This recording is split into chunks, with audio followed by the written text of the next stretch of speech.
آپ کے ساتھ کوآپریٹ کر دیں گے. یہ تو اتنے بدقسمت ہیں کہ لوگوں کے گھروں کے اندر کل اس حادثے کی لاشیں پڑی ہوئی تھیں اور ان کو اس چیز کی شرم نہیں آئی کہ یہ اس کے اوپر بھی سیاست کھیل رہے تھے. 3 سال پرانے حکمرانوں کو اس چیز کی الزام لگا رہے تھے کہ جی ہم نے ٹریک کی وہاں پہ مینٹیننس نہیں کی. مجھے بتائیں کسی ذمہ دار حکومت کا کیا یہ رویہ ہونا چاہیے؟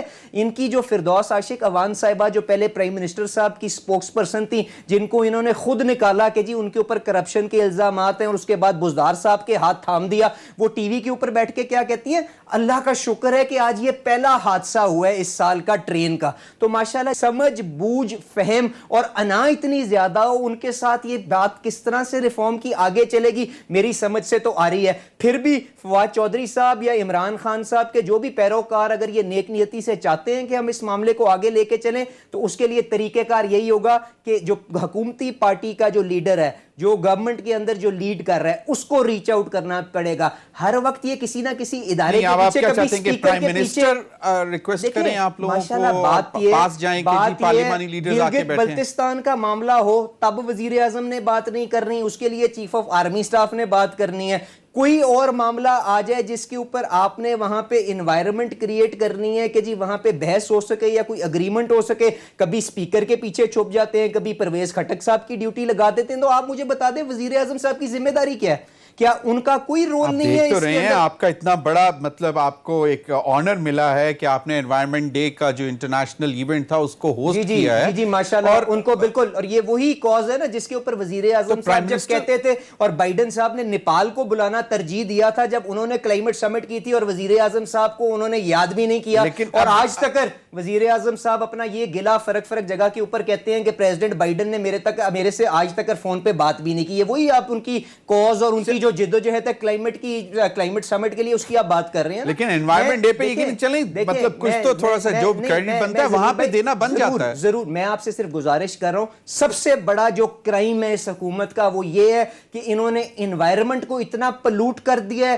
انوائرمنٹ کو اتنا ٹاکسک کر دیا ہے. جی بالکل، کہ آپ یہاں پہ ملک کے مفاد کی چیزوں کے اوپر بھی بحث نہیں کر سکتے، کیونکہ ہماری انا، ہمارے اندر تکبر اتنا زیادہ ہے کہ ساری چیزیں اس کے آگے مدھم لگتی ہیں. چلیں تالپور صاحب نے ہمیں جوائن کیا ہے، ینگ پارلیمنٹیرین، صوبائی وزیر سندھ میں، رہنما پاکستان پیپلز پارٹی. بہت بہت شکریہ تیمور تالپور صاحب. تیمور تالپور صاحب، آج اسد عمر صاحب کی گفتگو بھی آپ نے سنی ہوگی، انہوں نے جو بات کی، اور مراد علی شاہ سے پہلے پانی کا مسئلہ کھڑا ہوا، اس کے بعد پھر چلتے چلتے اب بجٹ کے اوپر آ گئے، لوکیشنز کے اوپر آ گئے. بہت سارے سوالات اٹھے کہ جی ایک بھی بڑا پروجیکٹ نہیں دیے گئے. اور میرے سامنے جو کل کنسولیڈیٹڈ فگرز آئے تھے نیشنل اکنامک کاؤنسل نے جو دیے تھے جو پی ایس ڈی پی کے لیے، وہ اس میں جو 900 ارب روپیہ رکھا گیا ہے ٹوٹل، تو وہ 2.1 ٹریلین کا ہے، 2100 ارب کا.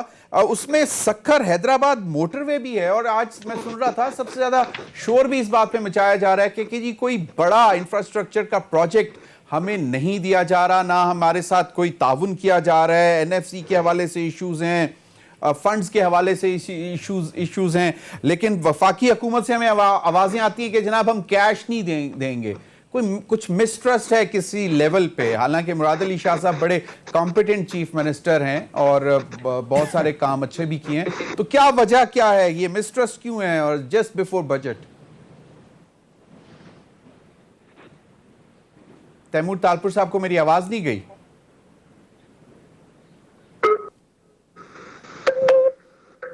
میرا خیال میں تیمور تالپور صاحب کو میری آواز نہیں گئی. اندلیب صاحبہ، علی پرویز ملک کی گفتگو آپ نے سن لی، فواد چودھری صاحب کی آفر بھی سن لی، اور انہوں نے یہ بھی کہا کہ یہ آپس میں بچوں کی طرح بھی لڑ رہے ہیں اپوزیشن. اور آج جو کابینہ کی اطلاعات ہیں اس میں ہمیں یہ بھی اطلاع ملی کہ شاید کوئی ڈیولپمنٹ بجٹ کے حوالے سے آپ کے اتحادی بھی تھوڑے سے ذرا ناراض ہیں. اس پر پرائم منسٹر نے یقین دلایا کہ آئندہ مالی سال سے بھرپور ترقیاتی فنڈز ملیں گے. تو کیا صورتحال کیا ہے؟ شکریہ ضمیر. اس میں دیکھیں جو سب سے امپورٹنٹ چیز ہے یہ ہے کہ پاکستان ابھی ایک، اور ساری دنیا کے 100 سال میں سب سے مشکل ترین ٹائم سے گزرا ہے. یہ تو آپ بھی مانتے ہیں کہ 100 سال میں پاکستان کیا دنیا کی معیشتوں پہ اتنا بڑا عذاب نہیں آیا. اور اس سے ساری ڈیولپ کنٹریز بھی اڑ گئی ہیں. انڈیا کا آپ نے حال دیکھ لیا ہے, -7.3% ہے. اور آپ نے یو ایس یو کے 3 مہینے بند رہے ہیں, بڑے بڑے برانڈز مدر کیئر ڈیبنہم سب بینک کرپٹ ہو گئے. ان حالات کے اندر پاکستان کی ایک تو فوربس کے علاوہ تقریباً ہر انٹرنیشنل ادارہ جو ہے وہ کہہ رہا ہے کہ کیا پرفارمنس ہے آپ کی. پرفارمنس کے اندر ایک تو آپ کی گروتھ تقریباً 4% ہو گئی ہے. اس کے علاوہ جو کرونا مینجمنٹ ہے تینوں ویوز کے اندر, اس کے اوپر سب آپ کو جس کو کہتے ہیں خراج تحسین پیش کر رہے ہیں.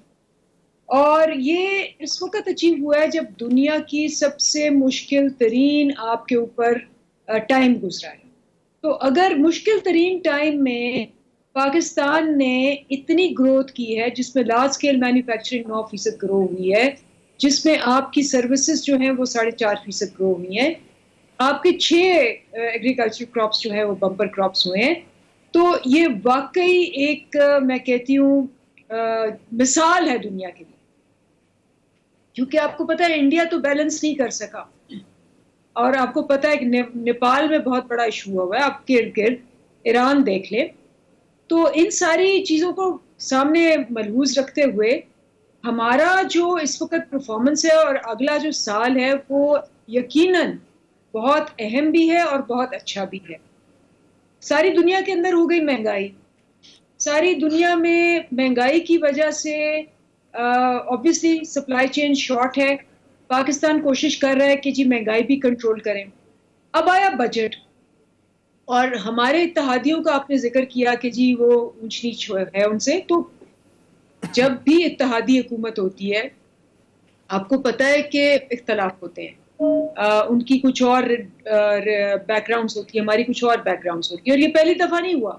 اس سے پہلے بھی آپ نے دیکھا کہ ہمارے باقی اتحادیوں کے ساتھ وقتاً فوقتاً ہوتی ہے یہ بات. اور جب بھی آپ ایسی الائنسز کے ساتھ میں جائیں, یہ گیون ہے کہ آپ کے اندر اختلاف رائے تو ضرور ہوگی. لیکن ہیونگ سیڈ دیٹ, ہمارے اپنے آج کل جو سارے لوگ ہیں وہ بھی چاہتے ہیں کہ بجٹ کے اندر ان کو بھی ایک ایلوکیشن ملے, وہ بھی اپنے جو ہے ڈیمانڈز اور تحفظات دے رہے ہیں. تو یہ ٹائم ایسا ہے جب سب کوشش کر رہے ہیں کہ جی ان کو اس سے پہلے کے سال میں سب کچھ ایلوکیٹ ہو جائے, ان کا شیئر کے تحفظات کیوں نہیں دور کر پا رہے ہیں. تو اس لیے میں سمجھتی ہوں کہ یہ ایک نارمل پروسیس ہے, اس میں کوئی ایکسٹراڈنری بات ہے, جمہوریت ہے. اندلیب صاحبہ, میرا سوال یہ کوئکلی اگر ریسپانس کر دیں تاکہ میں نواب تیمور تالپور صاحب کی طرف جا سکوں. سندھ کے تحفظات کیوں نہیں دور کر پا رہے ہیں, اور اتنی زیادہ اب یہ گرما گرمی مطلب ہو چکی ہوئی ہے اور تلخیاں بڑھتی جا رہی ہیں, اس کو کم کرنے کی کوشش کیوں نہیں کر رہے؟ اور ریسپانسبلٹی تو فیڈریشن کی ہوتی ہے نا, ریسپانسبلٹی کہ اس نے اپنی چھتر چھایا میں جو ہے تمام اکائیوں کو پروٹیکٹ بھی کرنا ہے, ان کے مسائل سننے بھی ہیں. اور ہم دیکھ رہے ہیں کہ سندھ کے ساتھ مطلب ایگریویٹ ہی ہوتا جا رہا ہے بائی پاسنگ ایوری ڈے.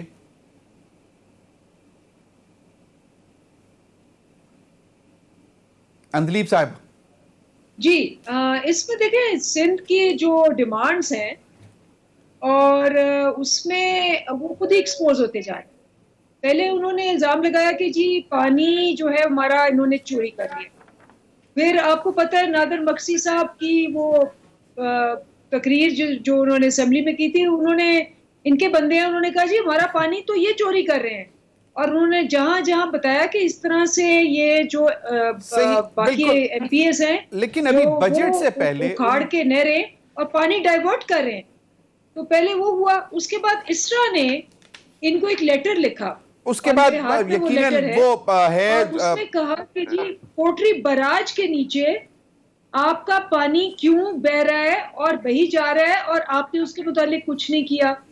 انہوں نے کہا جی 14 مئی کو آپ کو کہا تھا کہ یہ پانی جو ہے وہ آپ ریلیز کریں, لیکن آپ نے اس کو کنٹرول کرنے کے بجائے 50% ضائع کر دیا.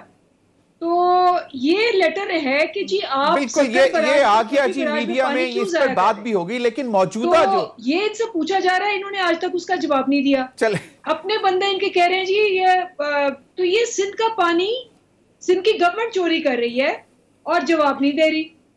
یہ آپ کے سامنے ہے.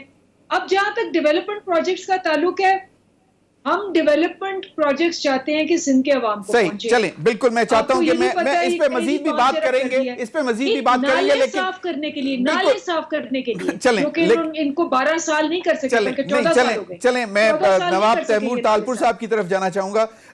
تالپور صاحب یہ ساری صورتحال ہے آج اسد عمر صاحب کی. ہم نے 27 ارب روپیہ دیا ہے لیکن کس کو دیا ہے؟ این ڈی ایم اے کو دیا ہے. چلیں ہم ان کو نہیں دینا چاہتے کہ جا کے سرے مال بنا لیں. چلیں یہ اس کا جواب اب میرے خیال میں